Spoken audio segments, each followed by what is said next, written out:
What's going on, guys? Meteorologist Jonathan Kegas back with you. It is a Wednesday night. We are approaching the holiday weekend. We have storms in the forecast. Rain chances are pretty high. We are going to guide you through it, though, if you have plans to grill outside, go to the beach, go to the pool, go see fireworks. I think there's going to be opportunity to get outside. You have to plan accordingly, though, because we are going to be doing a lot of dodging. Post in the comments where you're tuning in from. If you're watching on News 6, clickorlando.com or on the News 6 YouTube page. We'd love to know where you are tuning in from. Mimi Love Good Loss stayed awake. I saw your comment earlier. And the good news is this show is going to be moving to 9:30 starting next week. So it is going to be a little earlier for the non-night owls out there. We'll get all into that towards the end of the show. Tonight, we do have some rain on the radar. We also have storms, of course, for the holiday weekend. We're going to break down that timeline as best we can to give you a sense of when the opportune times are to maybe get outside and enjoy the holiday weekend. And then, of course, the tropics. They've been hot lately. Hot topic, not hot in the Atlantic. It's been pretty quiet across the Atlantic. I know we've had two storms, named storms already. They were very weak. They were very, very short-lived. We're going to get all into that. Before we get into some of the local radar stuff, I just wanted to give you an update here. This was the change at 8 o'clock. We'll come back to the tropics a little bit later on into the show.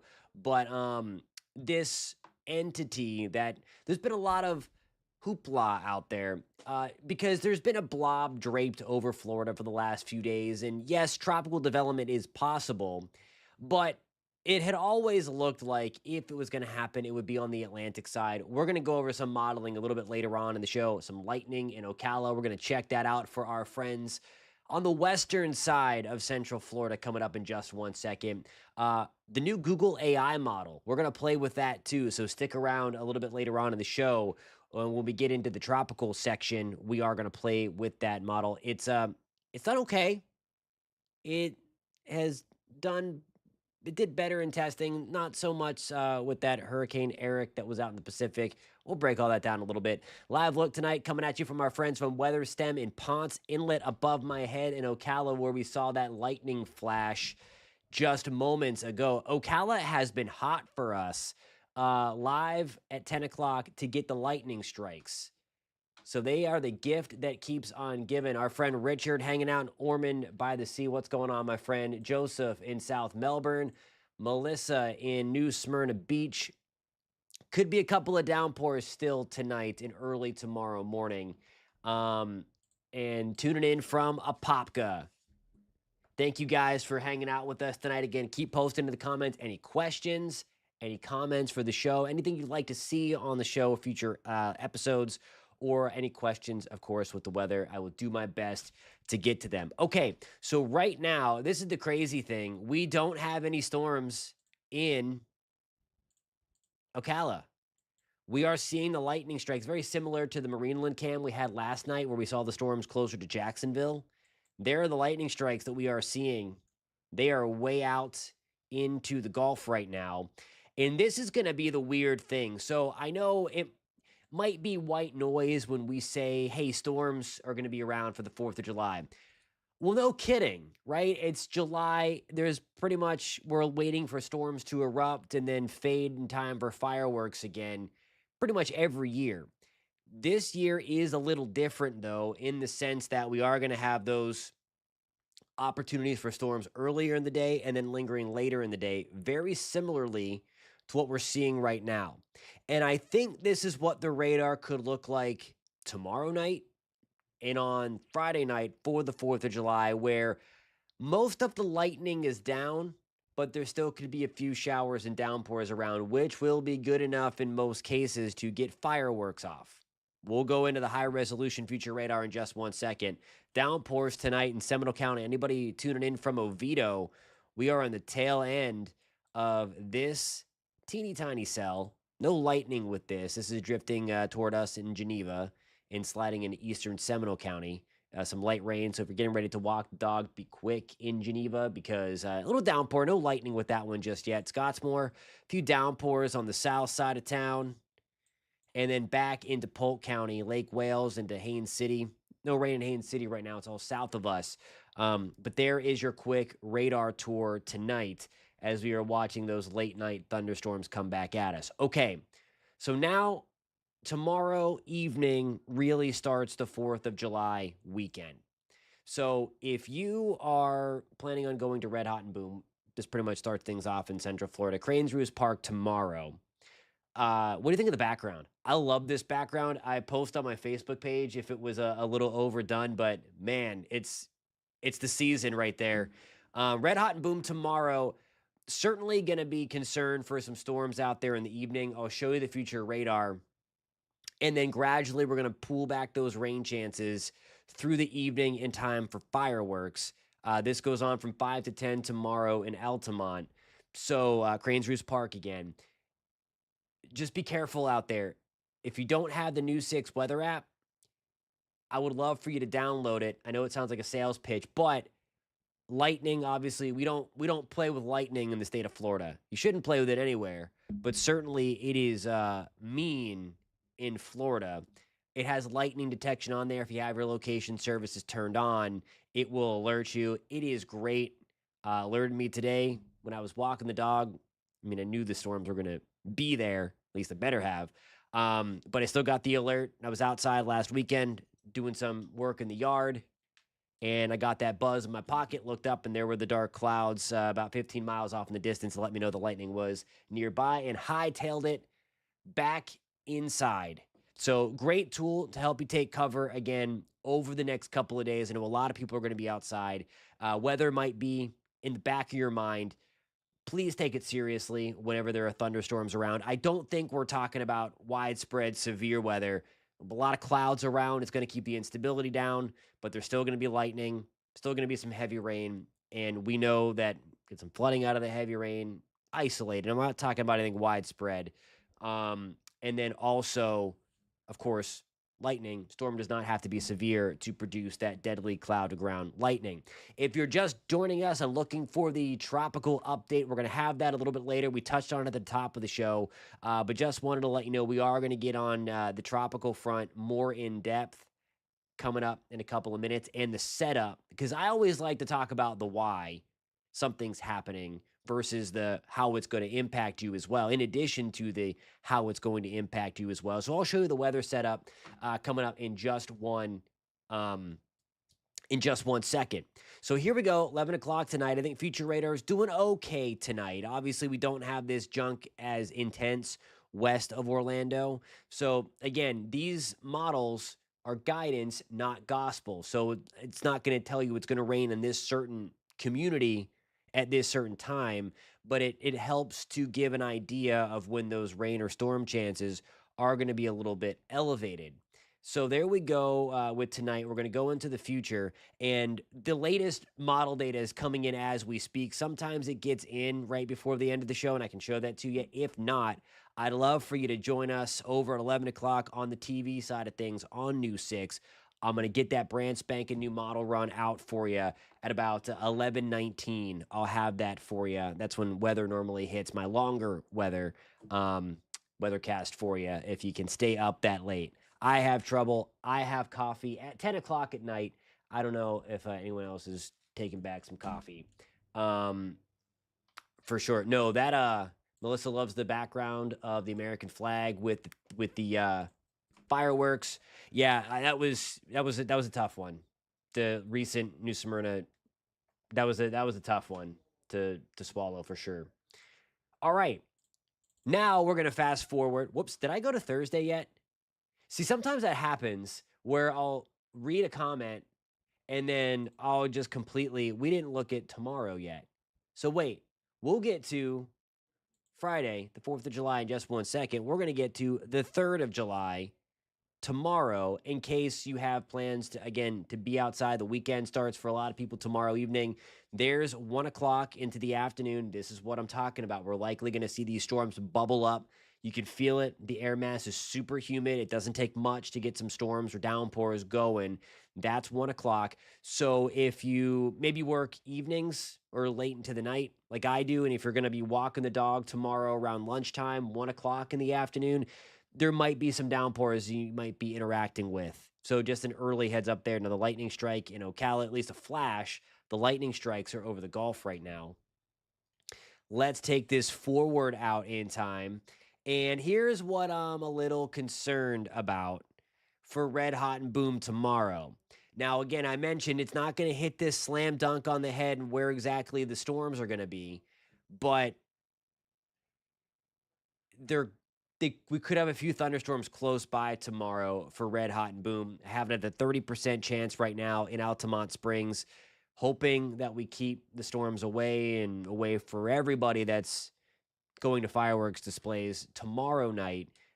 Obviously, more happening on Friday. I think I'm more. You'll hear me say cautiously optimistic a lot over the next 48 hours because I am cautiously optimistic about Friday night. I'm a little less cautiously optimistic about tomorrow night, but I'm still holding out. I'm saying there's a chance. So let's go now.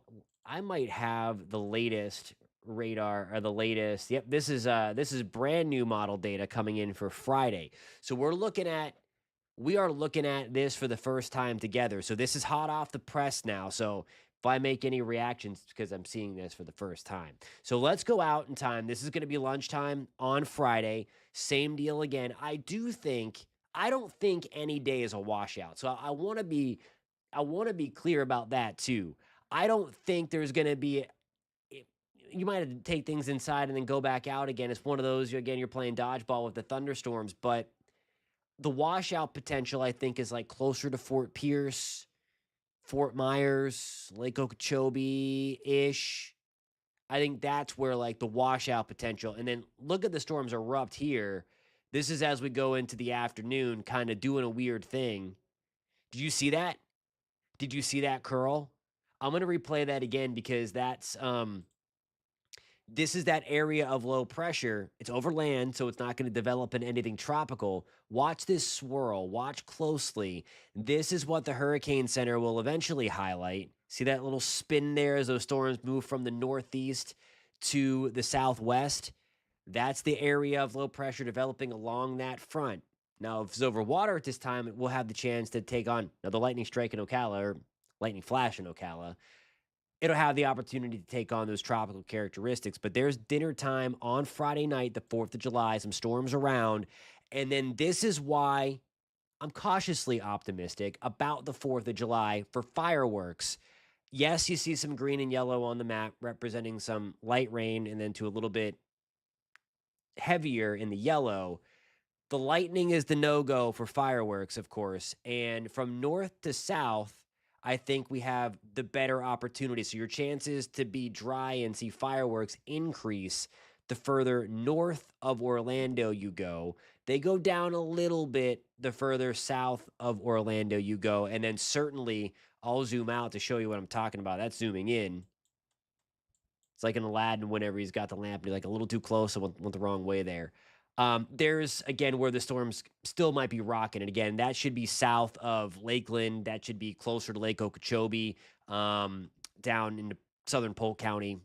So I think, anyway, that we're doing okay for Friday night. Again, the afternoon is dicey if you have plans to be in the pool, plans to grill outside, all that stuff. Now, the reason for this, again, here's the why this is happening. And again, I know a lot of people may brush off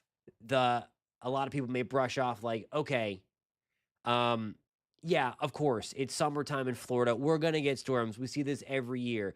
This is a little more atypical of a weather setup when in comparison to our afternoon thunderstorms. Again, I think more often than not, we're going to start things off cloudy versus sunny, how we would typically do in the summertime.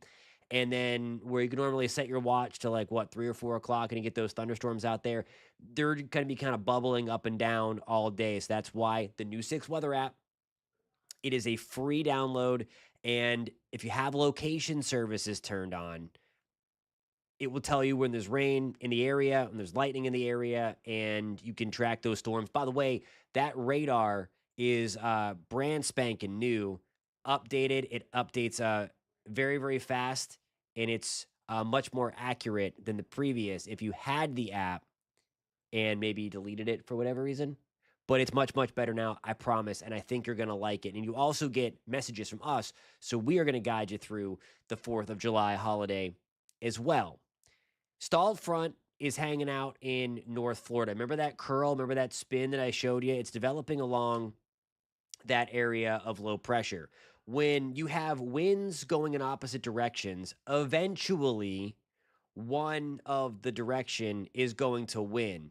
And rather, in terms of this surface trough where we have winds going in opposite directions, or this stalled out cold front, stationary front, eventually winds that are going to the west above it and the east below it, you're going to get that curl, and a low area of low pressure is going to form. If it's over land like it is initially, it's obviously not going to get its strength from the tropics. Once it gets out over water, then it will have the opportunity if the water is warm enough. So that is the deal. That is why the Hurricane Center has this highlighted with a 40% shot for development over the next 7 days. So this now starts our tropical portion of the show. So if you're interested in that, post in the comments any questions about that. Love to hear it. Again, if you're just joining us, welcome to the live stream. We're here every Monday through Friday. Starting next week, we start at 9:30, so a little earlier for you, if you like it on the earlier side. And then we'll have a 10 o'clock news also starting. So we'll have and there's also something special at 9. I don't know if I'm supposed to tell you that, but we're tight. We're close. So you'll see it there. Kelly is asking, what is steering this system? I'm going to pull up my other computer for this.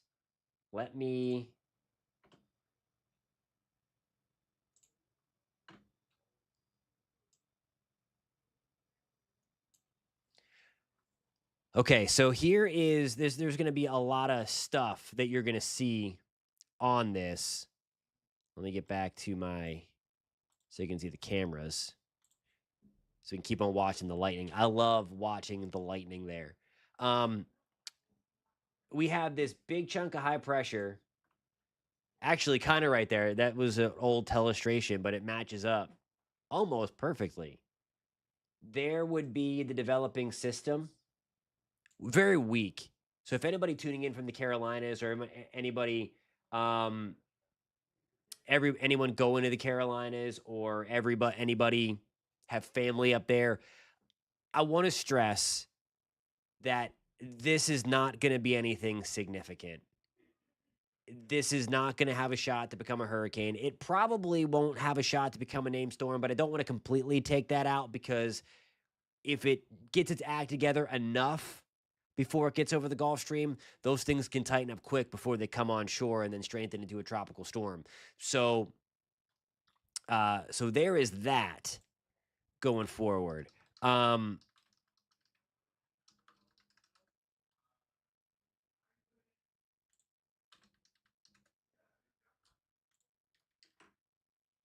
So that Bermuda high is going to keep that pushing it up in that direction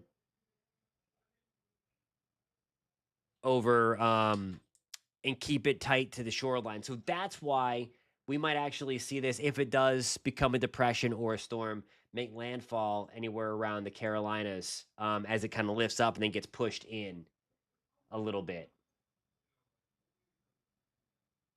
Sorry, some sound. Sorry.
All right, test.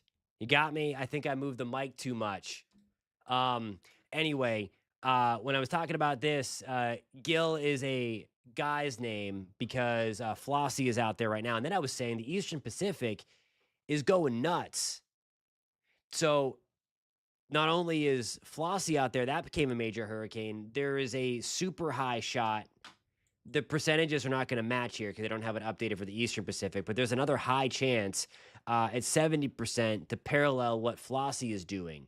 So just wild stuff, way, way, way ahead of schedule. And it's going to continue to uh, flare up.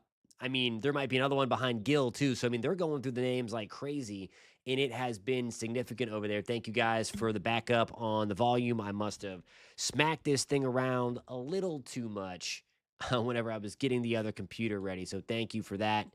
Make sure that the volume is cranked up all the way and all that stuff. Oh, look at this. I'm all screwed up because I was showing you the other system. Again, that percentage is wrong because that's for the Atlantic side, but that's the highlight, which is red for a high chance, 70% shot that the name storm comes in on the Pacific side. So just wild stuff. And then there is our 40% chance that it comes back. Okay, so I promised that I would get into the AI, the Google DeepMind Weather Lab. It's experimental. It was released earlier this year for public consumption to kind of play with it. We're going to do that. Before we do that, I want to delete this stuff off here and I want to go back to the closer look, the closer view here on the other weather computer because I want to show you how this is going to come to be. So this is going to be the low level spin called vorticity, okay? And where you see the yellows, that's where there's going to be some spin. Where it becomes orange, the strength is a little stronger, and then red, you have a lot of spin there. So as we get into tomorrow, this is early tomorrow morning, this is going to be right along that decaying front where you see that spin right in through here. When you're looking for a developing storm, you're looking for it to kind of consolidate into a ball and then start to spin counterclockwise in the northern hemisphere. So there, watch what happens here. I want to turn your attention to right in this general area. Because as that happens, you see it? We get that counterclockwise motion, and then there it goes, kind of lifting up into the Carolinas. This is the European model. So it wants to try to organize it right in through there and then come ashore. That's going to be Sunday night into Monday morning. So late 4th of July weekend, right in through there. So the Europeans certainly on board. Now, we'll take a look at the Google DeepMind. There's Flossie out there, by the way. So we're going to pause this. And then what we're looking for here. Now, if you're not familiar with this new model, it is AI. And what this does is it has 50 members of the model. Again, this is from Google, and it uses the European initial conditions. So, I should say it uses the European data interface. So all the data collected that would go into the European model goes into this Google AI. They do completely different things. The European is based on math and physics. This is based on using past events that it finds similar in its database and then puts together what it thinks it's going to do. So it's kind of like an analog thing. It can look back in history faster than humans, and that's where it helps us out. It did in testing, it did well with Otis. It predicted it still was way too weak. Otis is that Eastern Pacific storm that rapidly intensified into a Cat 5 in Mexico, Acapulco, and lifted to the north as Cat 5. It was expected to be like a tropical storm or even fizzle out completely. So big whiff on the physics and math based models in the Eastern Pacific. Google AI at least got close. I think some of its upper echelon members were like Cat 3, maybe low end Cat 4. So what we're looking at here is the Google AI model will then um, spit out its interpretation. So again, there's 50 members. So each one of those blue dots represents a member that suggests tropical development is going to be possible. So this is now getting out to center that on the screen a little bit. This is on July 5th. And then note right there, there's a pretty good chunk of those blue dots kind of going out and then hanging around. There's also something, you see that? Do you see that? Watch this area.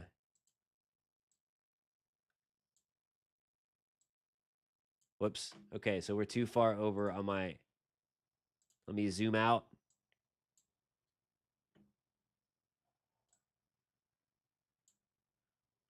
There's also the Google AI model, and there's some other dynamic models, the math and physics based models picking up on something else south of Bermuda.